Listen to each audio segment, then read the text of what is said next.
Le 24 mai 2023, le ciel au-dessus de Zurich s'assombrit comme si la terre elle-même retenait son souffle. Dans un manoir perché sur les rives scintillantes du lac de Zurich, Tina Turner, la reine incontestée du rock'n'roll, rendit son dernier soupir à 83 ans. La nouvelle explosa comme une bombe atomique sur les réseaux, les radios, les télés du monde entier, Simply the Best en boucle, des millions de fans en larmes devant leurs écrans, des stars en deuil postant des hommages déchirants, des stades vides qui semblaient encore vibrer de ces hurlements légendaires. Pourtant, derrière les projecteurs éteints, une simple pancarte accrochée à la porte d'entrée de sa demeure disait tout de sa vie finale, ne sonnait pas avant midi, un ultime rempart contre le chaos auquel avait fui toute son existence. À l'intérieur, Erwin Bach, son mari depuis 10 ans, veillait sur un corps ravagé par des décennies de batailles invisibles, un corps qui portait les cicatrices d'abandon, de coups, de cancer, de greffe, et d'une douleur si profonde qu'elle avait un jour envisagé le suicide assisté.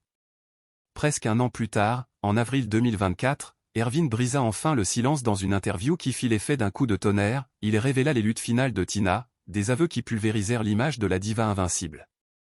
Cancer intestinal qui rongeait ses entrailles, insuffisance rénale qui la condamnait à la dialyse, un AVC qui l'avait laissé paralysée, le suicide de son fils aîné, et une souffrance si écrasante qu'elle avait préparé sa propre fin.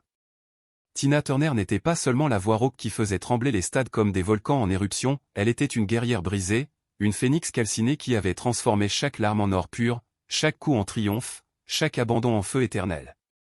Bienvenue dans Mémoire des célébrités, la chaîne où les légendes ne meurent jamais, où elles renaissent en gloire, plus éclatantes, plus indestructibles que jamais. Si ces histoires de stars qui défient l'enfer, qui crachent sur le destin et qui ressuscitent des cendres te font vibrer jusqu'au plus profond de l'âme, like dès maintenant comme si ta vie en dépendait, abonne-toi avec la cloche pour ne jamais rater une seconde de vérité, et partage avec ceux qui méritent de connaître la face cachée des icônes, ceux qui pleurent encore en entendant River Deep Mountain High. Nutbush, Tennessee, le 26 novembre 1939, n'était qu'un champ de coton infernal baigné d'une chaleur suffocante, où le soleil cognait comme un marteau sur l'enclume de la misère. Dans une cabane de métayers aux planches pourries, Anna Mae Bullock poussa son premier cri, un hurlement qui semblait déjà défier le monde. Ses parents, Floyd et Zelma, courbés sous le poids des balles de coton ensanglantées, n'avaient pour toute richesse que la sueur qui coulait sur leur front et la poussière qui collait à leurs vêtements. Anna Mae, à peine 3 ans, cueillait déjà le coton à leur côté, ses petites mains lacérées par les épines acérées, apprenant que la vie n'était qu'une lutte sans merci contre la faim, contre la terre, contre l'oubli. Puis la Seconde Guerre mondiale éclata comme une explosion dans leur existence déjà fragile, Floyd et Zelma prirent des emplois dans une usine de défense à Knoxville, mais la décision fut déchirante, inhumaine, ils laissèrent Anna Mae et ses 2 sœurs derrière. Chez des grands-parents baptistes fondamentalistes où la Bible était une arme et chaque péché imaginaire puni par des coups de ceinturon. Anna Mae, séparée de ses parents et de ses sœurs pendant des années entières, grandit dans un silence oppressant, les nuits rythmées par des prières interminables et des cauchemars de sirènes d'alerte. Elle ne jouait plus, ne riait plus, elle survivait. Quand la guerre s'acheva enfin en Europe, la famille se réunit, mais le mal était fait, Anna Mae portait déjà en elle une solitude abyssale, un vide qui hurlerait pour toujours. À 11 ans, le coup fut plus violent qu'une balle en pleine poitrine. Sa mère, Zelma, fuyant un mari abusif qui la battait comme plâtre, s'enfuyait à Saint-Louis sans un mot, sans un regard en arrière, laissant ses 3 filles comme des orphelines vivantes dans un monde qui ne voulait pas d'elles. Anna Mae se sentit non désirée, non aimée, jetable, un rejet si profond qu'il grava une cicatrice indélébile dans son âme. 2 ans plus tard, à 13 ans, son père se remaria et déménagea à Détroit avec sa nouvelle épouse, abandonnant encore les enfants comme des fardeaux inutiles. Envoyée chez une autre grand-mère à Brownsville, Tennessee, Anna Mae devint indépendante par la force des choses, travaillant comme femme de ménage pour une famille blanche riche, frottant les sols jusqu'à l'aube, les genoux écorchés, les mains rongées par la soude, pour quelques dollars qui lui permettaient à peine de manger. À 15 ans, la tragédie frappa de nouveau comme un coup de poignard dans le dos, sa demi-sœur Evelyn et 2 cousins périrent dans un accident de voiture effroyable, un amas de tôle tordue et de sang sur l'asphalte, marquant le début d'une série de pertes qui façonnerait son destin comme un sculpteur impitoyable taillant dans la chair vive. À 16 ans, sa grand-mère mourut dans ses bras. Aux funérailles, sous une pluie battante qui semblait pleurer pour elle, une femme apparut comme un fantôme du passé, sa mère, Zelma, qui l'avait abandonnée 5 ans plus tôt. Zelma, sans une once de remords, demanda à Anna Mae et sa sœur de la rejoindre à Saint-Louis. Sans autre famille, sans tuteur, isolée dans une petite ville qui l'étouffait comme un étau, Anna Mae n'avait pas le choix. Elle quitta le Tennessee pour les lumières crues et impitoyables de la grande ville, où les clubs de nuit pulsaient comme des cœurs affamés de musique et de vice. Avec sa sœur, elle fréquentait le Manhattan Club, un antre enfumé où le rhythm and blues faisait vibrer les murs. Une nuit de 1957, tout bascula dans un éclair de destin. Ike Turner et ses Kings of Rhythm enflammaient la scène avec une énergie sauvage. À 18 ans, Anna Mae, hypnotisée par la musique qui semblait couler dans ses veines comme du feu liquide, saisit un micro pendant une pause du groupe et chanta une ballade blues de B.B. King. Sa voix rauque, déchirante, électrique, venue des entrailles de la terre figea Ike sur place. Il l'invita à rejoindre le groupe sur le champ. Elle devint Little Anne, puis, quand Ike écrivit à Fall in Love pour un autre artiste et que celui-ci ne se présenta pas, elle prit le lead par défi. Le président de Sur Record, Juggy Murray, entendit la bande, acheta les droits pour $25 000, une fortune à l'époque, et insista avec une conviction féroce, elle doit être la star. Elle seule.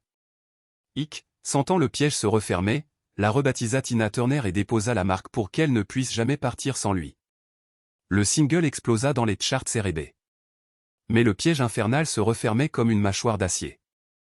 À 19 ans, enceinte du saxophoniste Raymond Hill, Tina fut mise à la porte par sa mère, deuxième abandon, plus cruel encore que le premier. Raymond la quitta après la naissance de Craig, la laissant seule avec un nourrisson.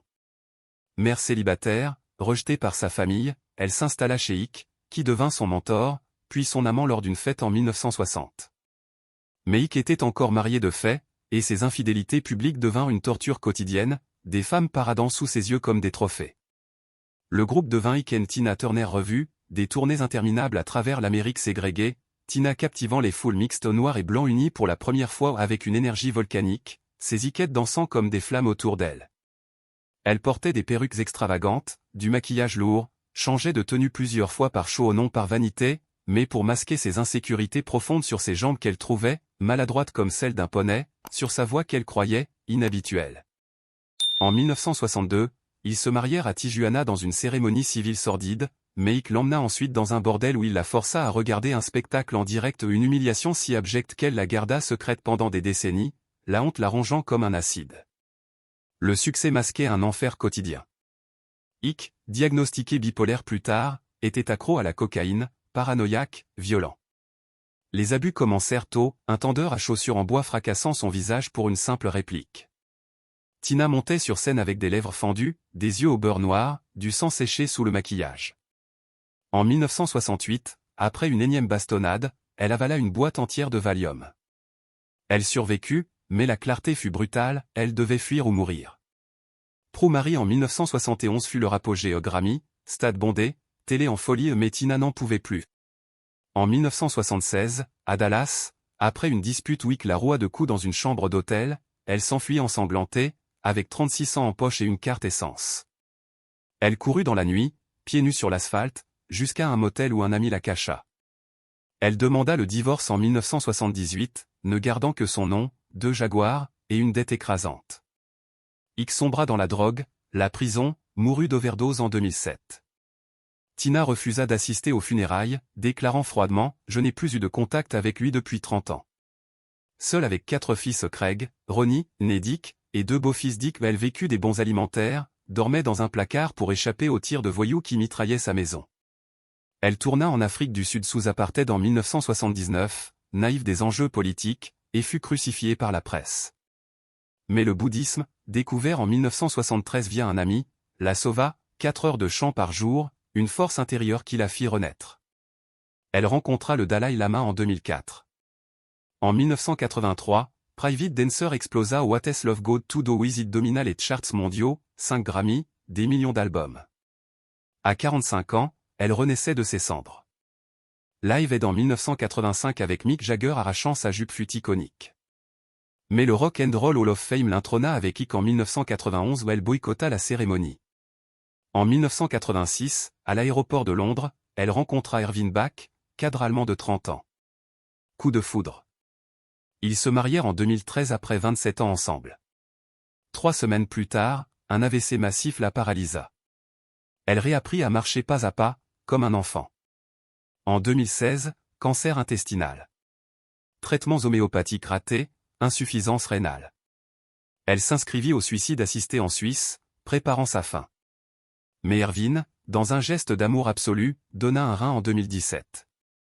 Elle devint citoyenne suisse, renonça à l'américaine, vécut à Zurich dès 1994. En juillet 2018, son fils Craig se suicida à 59 ans en se tirant une balle dans la tête. Elle dispersa ses cendres dans l'océan Pacifique, hurlant son chagrin aux vagues. À Zurich, elle vivait enfin paisiblement, jardinage, chant bouddhiste, rire avec Erwin. Le 24 mai 2023, elle s'éteignit paisiblement dans son lit, entourée d'amour. Erwin révéla en 2024, les dernières années furent un combat silencieux contre la douleur physique et les fantômes du passé, mais elle riait encore, disant que la vie était son plus grand spectacle, et que chaque cicatrice était une médaille. Tina Turner, de la misère des champs de coton à la légende mondiale, prouva que l'on peut transformer la douleur en feu éternel, que l'on peut danser sur les ruines de son passé et chanter plus fort que la mort. Like si Tina est la reine éternelle. Partage avec un fan de rock.